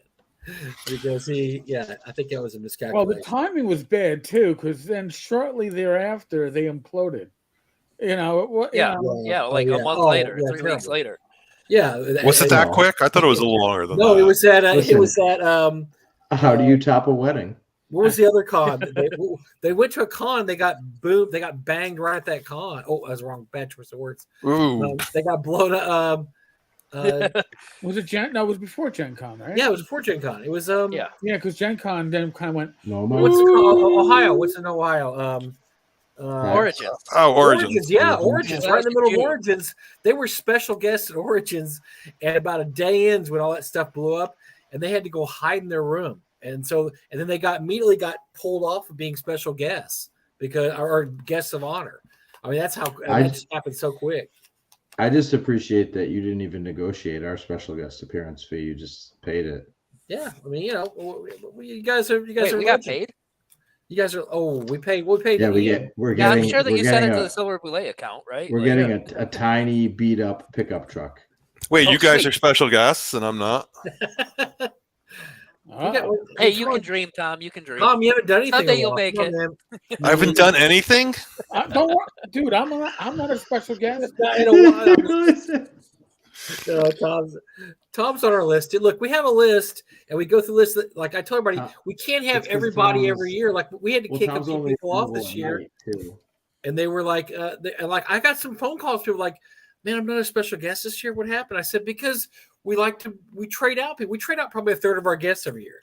I mean, this year we don't have Alex is not going to be there. I mean, there's a few people, and so we have people like Keelan Halverson, who's, I mean, good kid. Ben Barsh, good kid. I mean, it's great to have him. Great hair.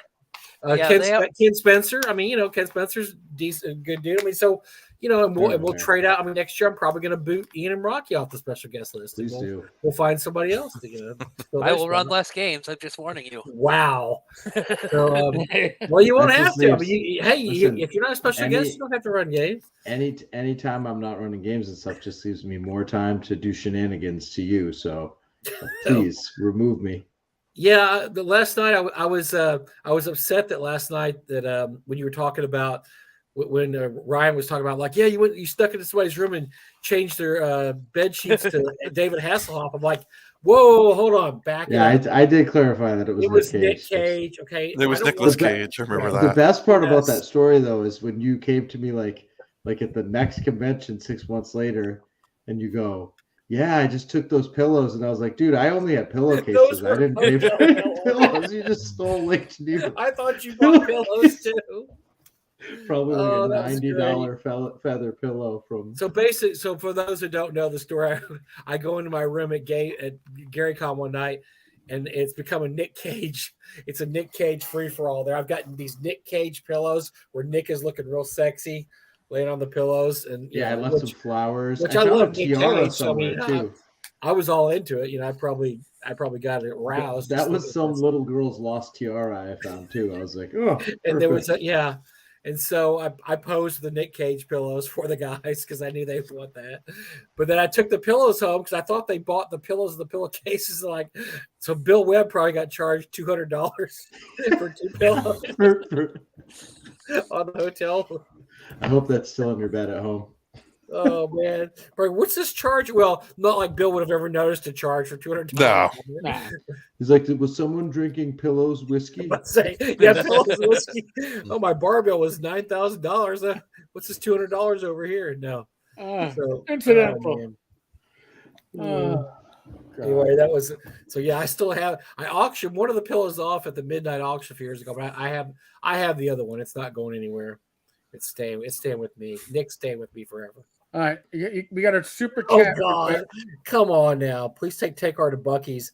You do okay now. You do need to go to Buc-ee's. The brisket tacos are okay, but they have even better than brisket tacos. They have something called the rhino and the hippo. Wow! And they're like this big, and they have I can't remember. There's rhino has one kind of meat, the hippo has another, but they've got beans, rice, potatoes. Everything you could imagine going to burrito, and they're like gigantic. And so you got to. Why haven't you got us those before? Because I'm too busy eating them myself. Well, I mean, the problem is there's not a Buc-ee's close. There's a Buc-ee's a little farther west, probably about 20-minute drive. There's a Buc-ee's. That's not far for you. Yeah, there it is. Gary volunteered. Thank you, Gary. No, it's do you know what Buc-ee's is? You've heard about Buc-ee's, right? You know, I've heard about Buc-ee's. Yes. It's just a crazy. Glenn won't shut up about fucking. It's a ridiculous. Yeah, it's just a ridiculous. Like imagine like a 7-Eleven times 100. It's just gigantic convenience store. Everybody goes. There's 100 places to get gas. It's just huge. And you go in, and there's basically just any kind of kick-ass food that you like there. I mean, and they just have every. I mean, it's just amazing. That's your calories for a day, Eric, pretty much, yeah. Pretty much. You got 1,800 calorie. There's a whole wall of just jerky. I mean, just any kind of jerky. I mean, it's just crazy. So it's one of those things you just got to go check out at least once. Definitely. I'll be the lion that gorges on their kill and then has to go back to my hotel room and nap it off for like 6 hours. Rhino and hippotacos aren't meant for beginners, Bad Mike. I don't want Eric to die. Yeah, it's true. You do have to. Yeah, it's kind of. They're good though. They're really, really good. Really good. Oh my god. Oh, Denton's? Is there so we can just have. now? Let's just have Mike and Liz pick a bunch up for us on their way in. They probably should. Yeah, let's make them. They're special guests this year too. They need to do something for us. 150 gas pumps. Jesus. They're only running. They're running 2 games. Yeah, they're running 2 games. But see, they get off cheap because it's Mike and Liz. They don't run 4 games. They just run 3 games. So they're getting off cheap. You know. They're like an Eton. You can't begrudge them that. Right. I mean, and come on, they're a max set. You're gonna leave Mike by himself. How many games are you running this year, Mike? Me? Yeah. I would run as many as I could if I could. I love running games. So how many? So that's that? 0. That's 0. That's 0. I would love to run one. I just look. I'd love to run one. I just don't want to run one. Mike sounds like he's auditioning for Kyle Brink's job with that answer. He is There's just too much stuff going on, guys. I would love to run games, but it's 6 hours. I don't run short sessions. I run a 6-hour session. Oh, Gary. Yeah, Gary's okay. Gary. I run a 6-hour session, which is a whole Gary, evening or morning. It's a whole time. I can't. It's tough. Now, Alex did bring me to a Dallas Mavericks playoff game one year, and that probably would have been 6 hours, but that was a special occasion. So you ate bad nachos too. I did. I got sick as I've been in God knows how many years. It's because thank goodness Jim Kitchen was there, and you didn't realize it. There was shenanigans. Mark Greenberg swears there's shenanigans going on. He says that Alex wants to take my convention over. He's trying to kill me off, trying to get me to take over the con. Game Hole South. Little does he realize Gary's taking care of it all. Yeah, about to say he needs to work on Gary. He needs to kill Gary. I'm totally inconsequential. He needs to get Gary. Gary won't realize you've died until April. So I think I'm just going to submit a B1 game and put the game master's name as Mike. That'll work, right? Gary, that'll work for you? No, it will not work. I'm not asking you. I'm asking Gary. He's the one that runs the con. We just covered this. He's running a game. He's just a figurehead. I gotta put another game in. I gotta put a. Yeah, I gotta put 2 more in. Okay, there we go. So you guys hadn't put in your games yet. I've put in 2. I put in some. I put in games. 2. I got Gary's permission to sign. Yeah, but you have the same 5 guys playing. You got what? Skeeter in your game, probably. You got, I signed up for Rocky's game. Yeah. I'll take extra players too. I don't care. You'd have Jim Wampler if Jim Wampler showed up, but he can't. One of mine is an MCC funnel, so you can bring as many people as want to die to that game. Like it'll accommodate all. Yeah, all are welcome. Let's water the fields. All right. What else? Fantastic Geographic has not budged. I'm surprised. Usually we're good for about $500. That's because everybody's right back to us that watches you guys. Wow. Wow, there you go. We promise Teen Phoenix will not appear in this issue of Fantastic Geographic. That'll get you. Boom. So she will appear in it. Battle Dark, by the way, 770,000. Jeez, have you guys backed it? I haven't. I backed it. I'm actually. So it's 5e. I'm not backing. Well, it's not 5, but it isn't 5e. It isn't. But it is. It's just. But it's an old school 5e. I will give her that. It's 5e. No, but it's still 5e though. Listen. If you take out one mechanic, the 5e-isms dropped aside, and that is the long rest heals all your fucking hit points. Get rid of that, and your characters aren't super powered. I was very surprised by that. Look, I tell you what, I saw an interview with her. I came in very skeptical of her. Mm-hmm. I went out the opposite because she knows her old school. I mean, she was name dropping stuff right and left, and I was like, whoa, that's pretty. The stuff she played in, the stuff she did. So I was impressed. She has no. When do you have her scheduled for an interview? I'd love to have her. Garrick would too. We'd love to have her on. Yeah. Well, apparently on Friday night, my random party generator of numbskulls started going, "Hey, it's Friday night, and hey, Matt Jackson's free. Let's run session 0, session 1 of Shadow Dark." I'm like, guys, we have a fucking live stream this week. Just because Rob and I and Glenn had were pimping Harn last week, because that was for Rob to die for. By the way, Rob loves Harn. Mm-hmm. I like Harn. Rob lives Harn. But I'm like, we got a live stream. So apparently we're going to be doing it live. So this is 2 days from now. 2 days from now. Oh, okay. We are going to be doing a live stream on this channel of a session 0, session 0.5, I guess, the beginning of an adventure on the Random Party Generator live stream. It's going to be. Listen, we're a bunch of assholes in the first place. I can only imagine the terror that's going to be invoked in some people as this gets worked out. But yeah, it's that. I'm not sure if I'm running it or if Matt Jackson is, but one of us is. Well, yeah. I want to do a session 0 of my Doro Deep campaign. Then I want equal time. Hey man, I want in on that online Doro Deep campaign. Yeah, why aren't you letting us play Doro Deep? I got to work out that online. I'm blah. Let's do it. Come on, get to it. I'll work it out. Well, let's roll up characters right now. We've got 4 players here right now. Let's do this. No, let's roll characters. Greg is in the chat. He can answer any questions we have.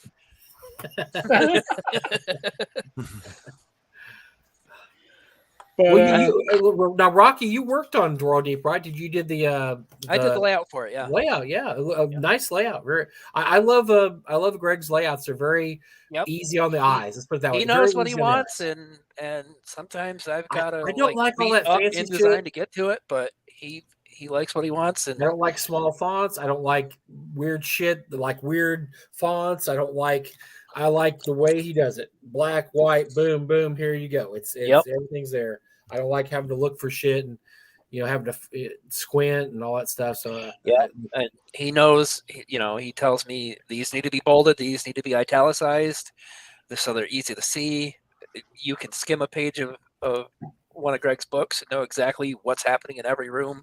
Okay, well, so how'd you get in on this? How'd you get on laying out Greg's stuff? Because you've done Highfell, I did Highfell also, and I really don't know. I know that he had a layout guy, and something happened to his layout guy. And Zach put you guys in touch. Zach Glazer said, "Hey, I got a guy that can help you out, Greg," and sent him my info, and now I've done 2 for him.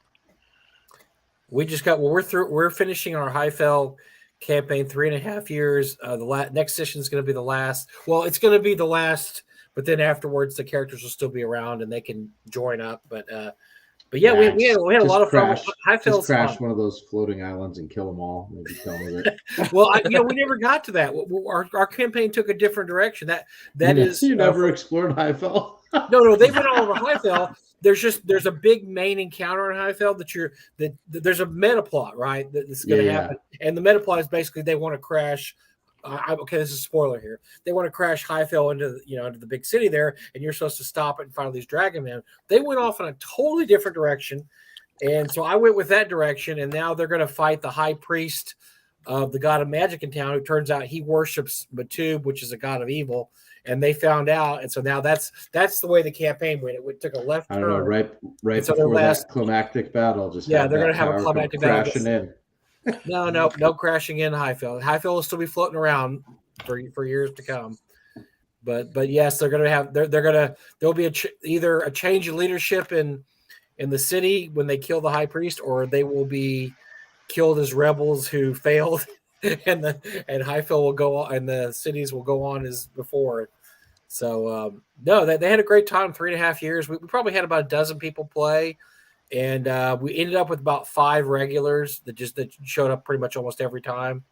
But I like it where I like drop-in dungeons where anybody can drop in every week, Right. And that, I like where, that's why I've kind of gotten to hex crawls the older I've gotten, because hex crawl every week, you just, okay, who's at my table? You're here? Okay, what do you want to do? You want to go here? Or we'll do that. And that's kind of how Highfield ended up being. Like, what do you guys want to do this week? So do you run West Marches style? Because I'm looking at doing that. I'm looking at doing, I do I don't like West. I'll show you why I don't like West Marches. I think it's a really cool concept, but there's certain things I don't like about it. Number one, they don't like, and I know Greg's like this too. Greg doesn't like city adventures, if I remember correctly. But West Marches, they don't like any city adventures at all. The city is just there for you to stock up, whatever. I like city adventures. I like the characters to wander around, get rumors, meet people, go to the bar, do different things. So I don't like that aspect of West Marches. And the other aspect I don't like is that every session should end with all the party back at the base, no matter what. You don't end up with characters scattered around the woodlands, because next session you may have somebody drop in that's an entirely different group, right? Right. But I don't like that, because it penalizes you for that. So if you don't get back to your base, you're penalized, which I don't think, it doesn't flow the game very well. I like the game just to go however, and that's why I like players to also have multiple characters. So that way, if they have one group of characters that's out here doing whatever, in the barrel maze, and then so they can't get back to town. Well, guess what? Next session starts up. If somebody else comes, you're working your second character, and you're going to do something totally different.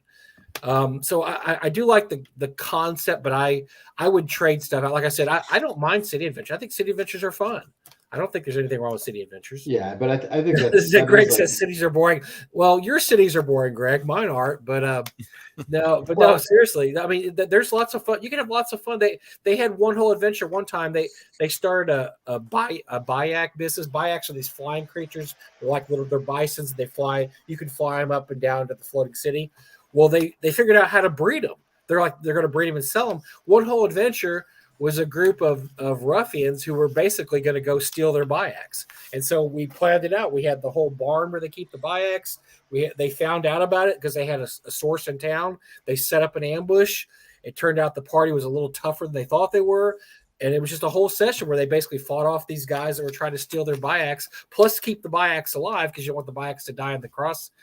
I mean, so it was fun. They had a great time. The city wasn't happy with them. The city made them move out of town because they might have burned down a few buildings, and just as things will. So we actually, in all 3 issues of Fantastic Geographic so far, we've had a continuing city adventure. You're members of a thieves guild with a rival thieves guild trying to deal with one item or another within the city, trying to gain prestige for your group as opposed to the other group. And I do find city adventures interesting, but I like the dungeon a lot more. Well, I do too, but I think you should develop the city a little bit. I think I think the city should be more than, okay, we stop there, we sleep, we fill up, boom. Yeah, you've got to stop at the alchemists and then we're out. Yep. Yeah. You got to have interesting things happening in the city too. You've got to have that.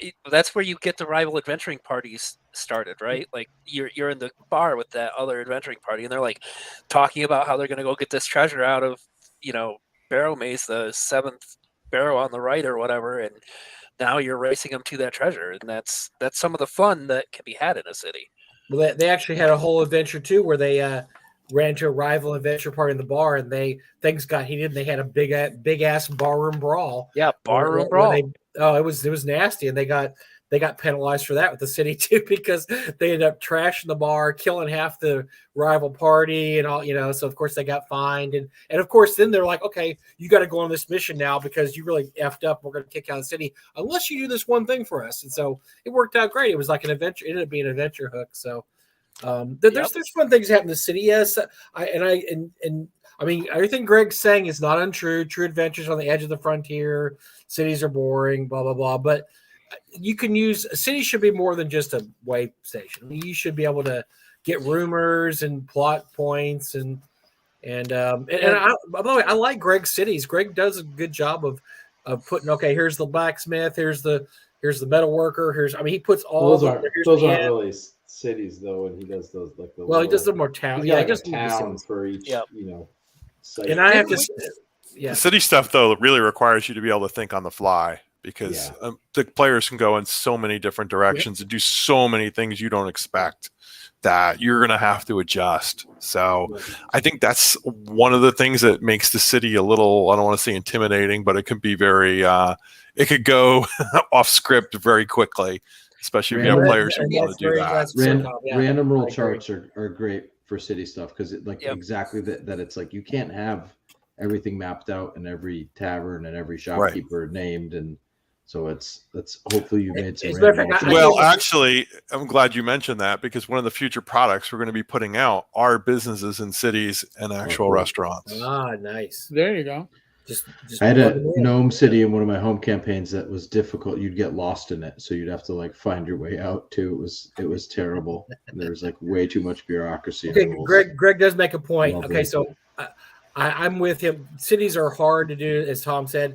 I mostly deal with towns and villages myself too, because you can get to know everybody, and you have the inn. You go to the inn. There's usually only one inn or maybe two, and it does make a difference between a town and a village and a city. I think that's cities are safe and boring. I could bring you to some cities that are safe if you want to go visit them. That's Canadian true, cities are safe and boring, apparently. Now, my last group have not been to the city yet because the city, like Greg says, Greg's campaign world, there's a city called Threshold, this big city. He never described it because he's not interested in it. And it's a big city in the South. And, unless your characters want to go there, which so far in 3.5 years, my characters never wanted to actually go to a city. They just hang out in the villages and the towns. Or, when I run in Greg's world, they go there frequently because they've got to go get remove disease or remove curse, or they got to go find a cleric that can cast a spell that high level. Right. So they end up going to Threshold often because of that. Well, just put a 9th level priest in whatever little village. I don't. Screw them. They can walk to the big city. You're not going to make it easy for them, are you? No. Oh man! Isn't the Blight an entire city adventure? And that thing is gigantic. The Blight's that's a campaign. Right. You don't have to leave the city. You can have a whole campaign there. Exactly. That's crazy. By the way, the Blight has picked up a very big cult following in the last 5 or 6 years because Tom probably remembers that when that came out, that was just considered an albatross. It's like, oh my God, this thing, and nobody's ever going to play it. Oh my God, it just was everything was thrown in there, and it's picked up a huge cult following. People really, really enjoy the Blight. Well, Rich has a big following from his time at Paizo, so Richard has a big following. And it's good. It's interesting stuff because it's different. It's a dark city, and as a matter of fact, it's not even as dark as they wanted to make it. They had to take some stuff out because it was was too dark. We're way too dark, and they took some stuff out. But it's still a rarity, and it's a very, very dark, evil city behind the scenes, and so. Yeah, it was funny watching Rach try to describe the Blight to potential buyers at the Frog God table and dealing with it from the social worker point of view. Well, because the addiction issues in this game and this setting are simply amazing. The insight, oh my God, and how it really corrupts society. I'm like, oh Jesus, I don't think they want. I don't think they get the cycle. They're not selling it, yeah. Yeah, that's really not quite the way it's going to work here. Wow. Well, the Blight was kind of what the problem with the Blight was. It got late, and so it was like, oh, we've got to finish this up, and so it was like all hands on deck 24/7 for a while, and that was tough, and I'm surprised it came out as good as it did, really, considering how quickly it had to be thrown together at the end just to get everything in there. Because it's a huge book, man. It's got 900 pages or close to it, and it was longer than that too. I think in its original form. And then it's got 5 adventures along with it. I mean, full adventures, not small adventures. Right? No. It's big. Yeah. It's a big monster. Yeah, it's really interesting. But yeah, it's out of print, never to be reprinted. So yeah, if you find a copy, I mean, it was originally, I want to say $160, which was quickly marked down to $100. But even then, it was, you could get it cheaper. But I don't see it cheap anywhere anymore. I think it's tough to find now. Yeah. If you're looking for one, Jim Stanton just put one up on RPG auctions 8 minutes Oh, really? ago. I didn't see that. 6 minutes ago. 850 pages. I got my copy. I'm not worried. I have my copy. 50 with a buyout of 90. So get on it. RPG auctions. If you're looking for good light. Well played, Jim. Well played. What time? Hey, let me ask you a crazy question, since we're just throwing questions out here because we're all gamers and we're all kick-ass and cool. We'll go around the horn. What dungeon have you, a published adventure or campaign, have you either wanted to run or wanted to run in that you haven't been able to? So, Ian, you first. Why me first? That's not fair. You're in the corner. I don't know. You're in the corner. At the published adventure that I've never been able to run that I want to run? Never been a run or run in that you would like to either play in or to run? It's usually playing them for me. That's tough. Well, I'll start off. I'll start off. I've always wanted to run. I've never ran Rapid Athic. I've always wanted to run Rapid Athic. Just never had the chance. Temple of Jing is a good choice. That is the one. This is the mega dungeon that I like. I love this book. It's a fun house, and I've never had the chance to play it. Hammer Dog Games produces it. I'll have to look for that. I don't know. There's like 7 different versions of that, though, right? Yep, there are, and I've never been able to play it, and I really want to. It's an amazing read, so I can only imagine it plays just as well as it reads. I mean, I have like a pocket-sized version of that. Let me know if you're ever going to get rid of that one, because I'm looking for that version of it. I gotta dig through my drawers. If I find it, I'll bring it to North Texas. Remind me. Sounds good to me. All right, Tom. What's your holy grail? Well, considering I broke parts of it, I'm going to say Razor Coast. I never got a chance to run it or play in it. I run bits and pieces here and there, but not the whole thing from start to finish. And I want to see if the flowchart really works. Yeah, Razor Coast is a pretty cool setting. I agree. That's a good setting. I'd say I probably want to play in Red Steel. Really? Yeah, I've only ever run it. Red Steel. Okay. Most of the of all time. Yes. And I want the whole freaking CD played at appropriate times. So I'm going to be very pissed off. Wait, you played the wrong track. Shit.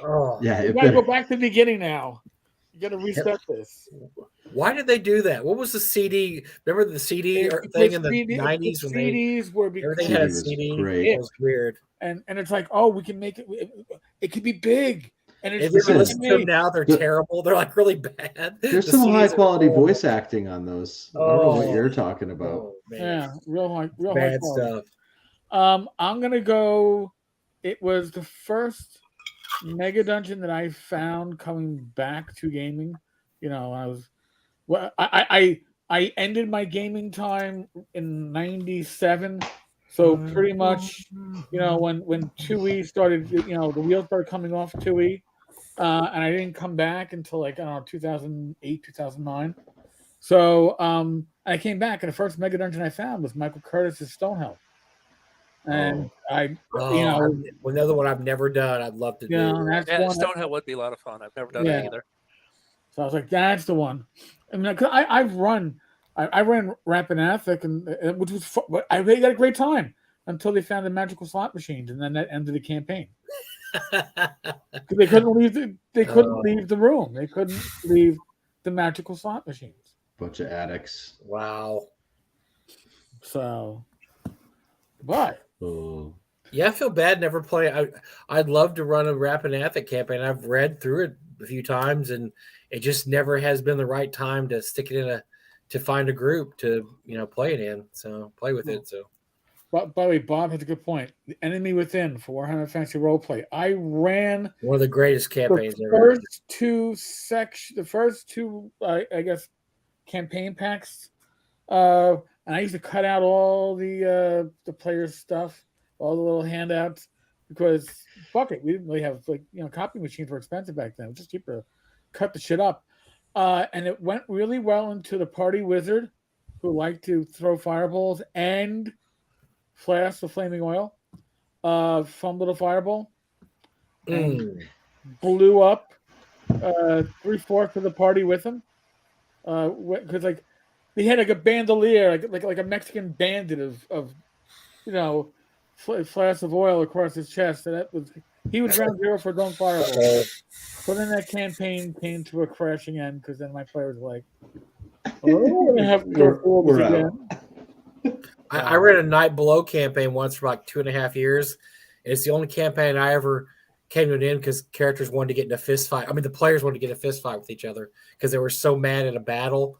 And then we were right at the very end of the campaign, the last part of it, and they had been sniping for months. And they had an issue at a battle where one guy cast a spell, and one guy was like, if you cast that spell, I'm going to go over there and punch you because my character is sitting there. I don't care. And we had to push them apart. And then neither of them said that they would show up if the other one ever showed up. And so we're like, do we just choose one? And I think my brother Robert's like, let's just end the campaign. It's over. We can't get past it, man. That was the one, but that was a great Night Below is a really, really fun campaign. It's really good. We had a lot of fun with that one. I'd highly recommend that if somebody wants to run a huge mega dungeon type exploration campaign. Wow. Well, I think we have come to the end of our live stream. Although that was a good question, Mike, because I haven't thought of Stonehell in a long time. And I'd love to do that one too. That's another one I've always wanted to do. It's really fun. It looks really fun. It looks like a lot of DM and player input together would be really cool on that one. Yep. Yeah. So, huge thank you to Rocky and Ian from Silver Bulette, Tom Knauss, the Mouse Ferratu, is what they sometimes Knauss Ferratu, they call me. Ferratu. Yeah, that's their nickname for me. Their nickname for you. Mhm. So I was feeling it in the chat. Fantastic Geographic issue 3 is up right now. 5 more days to go. It's already funded, so you're going to get something. Go ahead and throw the money there. You're definitely getting something. It's funded. It's all gravy from here on out, right, guys? And then Tom is we'll probably have to have Tom on the show again because his stuff is not ready to go yet. These came in this week, so these will be going out probably by Monday to the backers from the last Kickstarter. So be looking for those soon. Nice. Just waiting on bags, which should be there tomorrow. And all these guys are going to, everybody that's on the screen right now will be at North Texas this year. So come to North Texas, come for Joe Manganiello, but really come but stay for us. Stay for us. Come on. Just come to see Joe and his ripped physique. Until Sophia shows up, then you guys can go just sign up for Mike's 2-hour Buc-ee's field trip event. Sign up for the Buc-ee's field trip. We're going to fill a van of people. Come on, everybody go to Buc-ee's. We're going to auction off a hippo and a rhino burrito at the midnight auction. Everybody hold the hand of somebody else. stay together. You're joking, but it's a mad. It is a madhouse. I figured that. It's an absolute madhouse. If Rach and I went, we'd have to do the echolocation that we all. Oh my gosh, it's a madhouse in there. It is.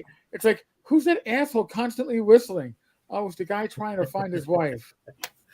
I'll tell you something. I'll give you another thing about Buc-ee's. Nicest bathrooms you've ever seen in your life in a gas station. Each bathroom has a door, and they have a guy. All he does in there, 2 or 3 guys, they're just cleaning the bathrooms constantly. That's all they do all day long. So everything is spick and span. You walk in, it's soundproof almost. You shut the door, you can't see out. It's the best thing ever. You just want to live in there. I mean, you just want to stay there. Is it like New York City? Do I have like homeless people like bathing? No. It's Texas. You don't have homeless people. No. Homeless people that they ship them out to the prairie and have them go live in the prairie. There's lots of room in Texas. There's lots of room for them. Well, it's okay. Gary's gonna list it. He's gonna list it. Here's Nice. the Buc-ee's.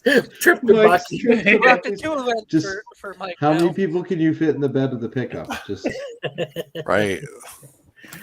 Oh, everybody, get your wristband for Buc-ee's. Make sure you don't get lost.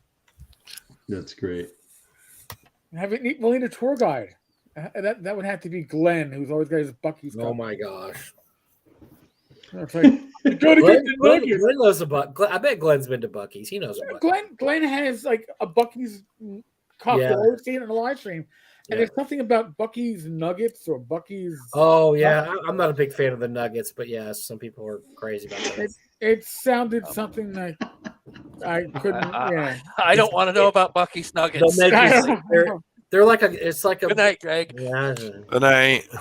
Good night, John Boy. Good night, John Boy. Thank you, everybody. Thanks to Mike, but he's here every week anyway. So, believe it or not, we actually have a very tight schedule coming up for the next 4 or 5 weeks, without any particular order because things are subject to change. But we've got Ken Spencer, Yuri. Yuri, I can't pronounce your last name, but if you're into the OSR, you know our favorite Russian Israeli, Yuri, yeah, whatever. James Shields, Alex Macris. Alex Macris, that's interesting. Okay, Macris, that's going to be very interesting. So that's your Cocker King, dude. Yeah. So we're gonna have a nice we're gonna have a full schedule. And then some. Oh, you got everything near you. How the fuck do you do this? I'm not even at the warehouse. I'm upstairs in my house. He's in the bathroom and he has. He's in the bathroom. Right. That's like what the fuck? Oh yeah, I I actually have Jungle Tomb of the Mummy Bride in my bathroom right now. That I'm reading through. All right, you guys, great work there. Be safe, be well. God bless. Roll those dice, roll them well. I will be back again on Friday, apparently doing a live stream of session 0 of Shadow Dark. And if you are on the Discord, 9 p.m. on Thursday nights, we do hang out in the speakeasy. It's like this with everybody and not recorded, and don't be horribly stupid. You can just be stupid. All right, folks. All right, later. Thanks, guys. Be good. And Mike's saying that the beaver nuggets are gross.